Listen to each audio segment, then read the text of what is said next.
안녕하세요. 머니기TV의 TJ입니다.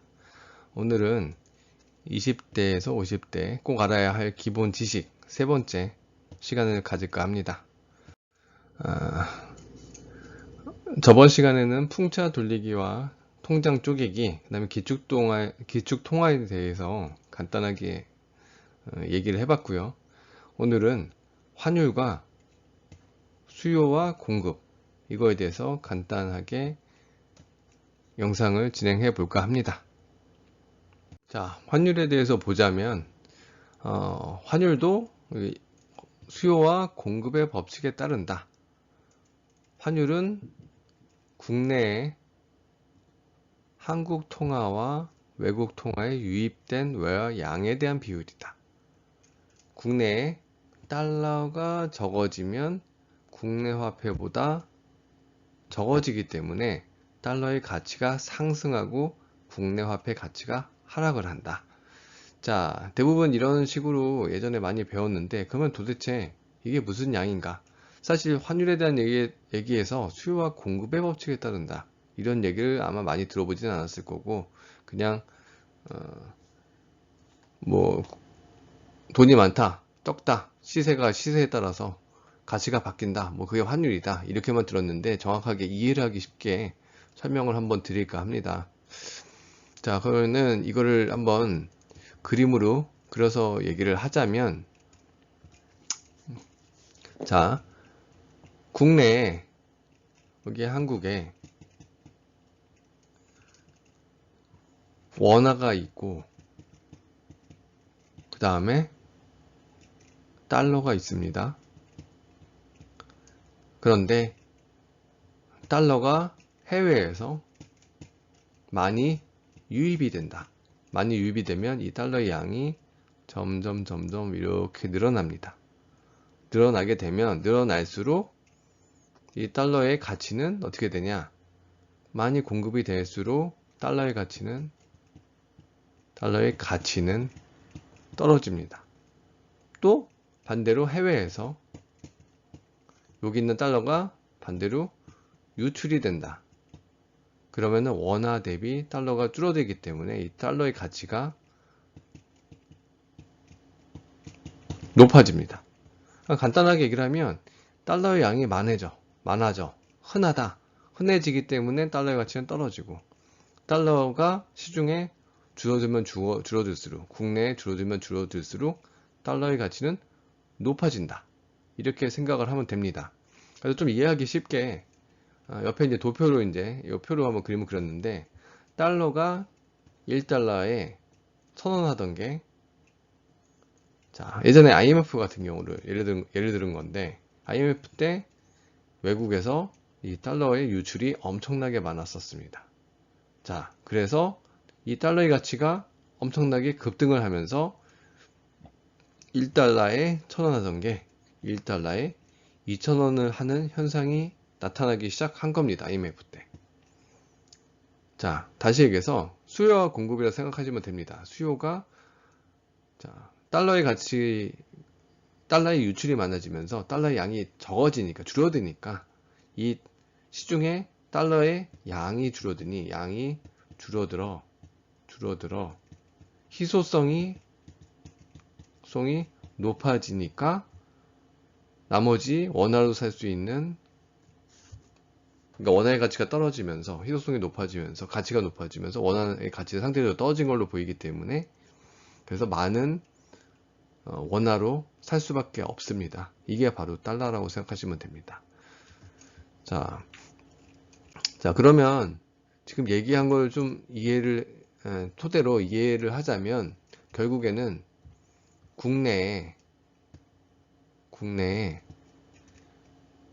달러가 들어오는 시기, 또 거꾸로 달러가 나가는 시기가 있습니다.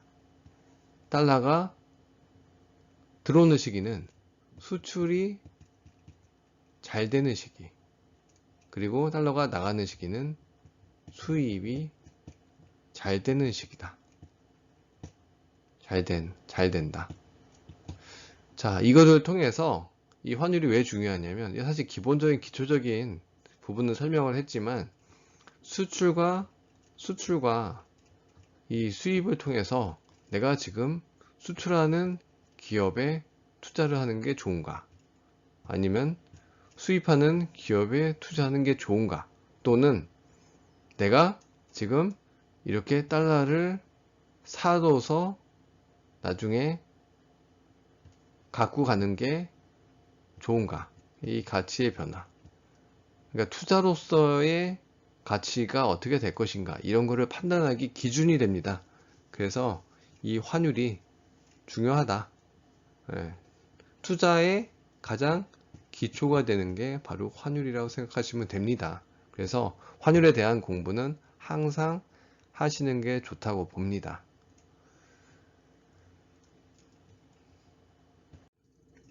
자, 다음은 수요와 공급인데 좀 전에 달러의 수요와 공급에 대한 말씀을 약간 드렸었는데 간단하게 얘기해서 예전에 저희 경제 시간에 이런 수업을 많이 들었었습니다. 수요와 공급, 곡선 이런 곡선이 있고 여기에 만나는 부분에 가격이 결정된다.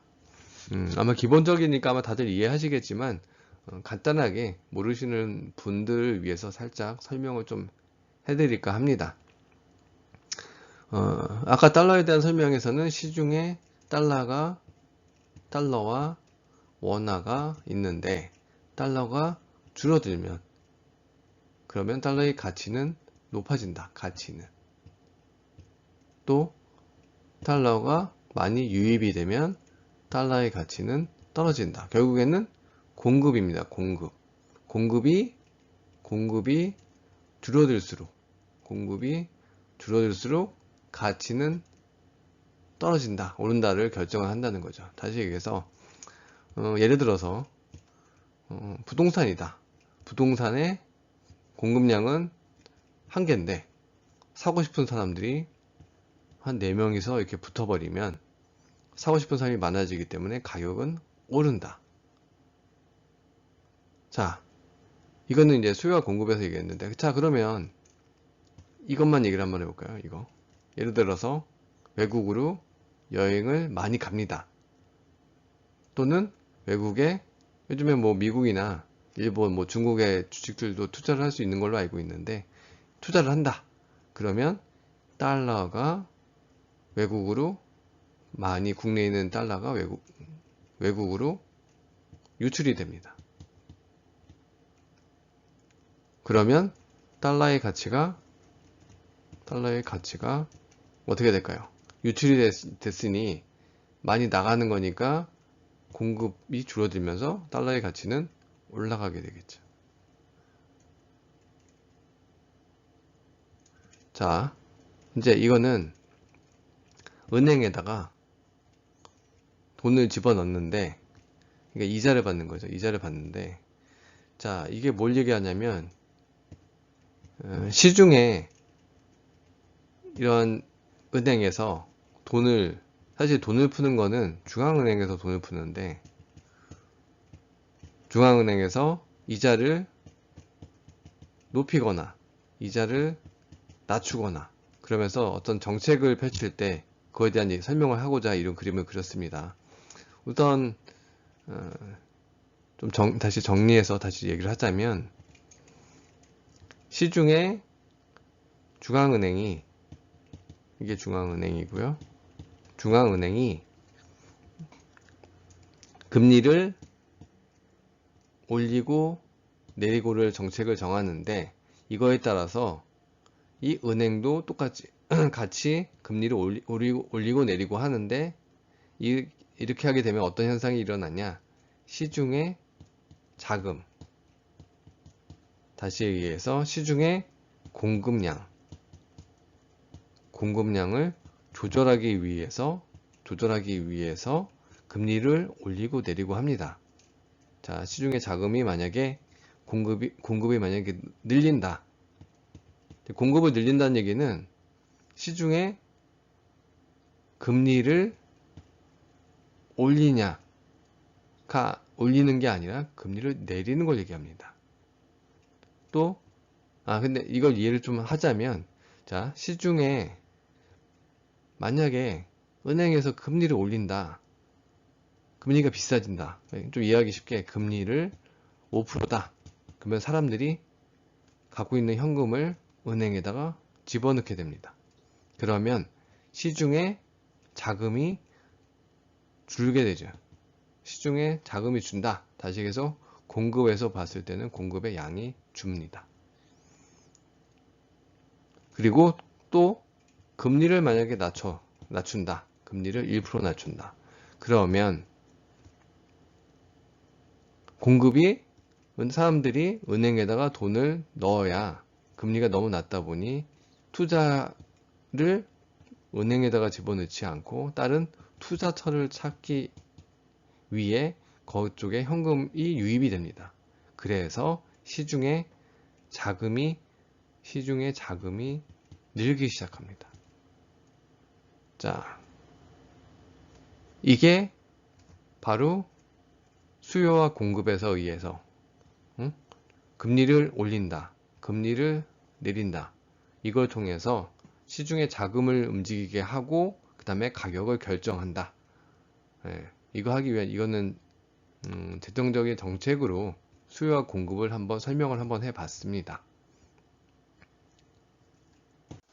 자, 오늘은 환율과 수요와 공급에 대해서 얘기를 한번 해봤고요. 다음 영상에는 기회비용, 그 다음에 금리에 대한 영상으로 다시 찾아뵙겠습니다. 오늘 영상 시청해 주셔서 감사합니다. 다음에 뵙겠습니다.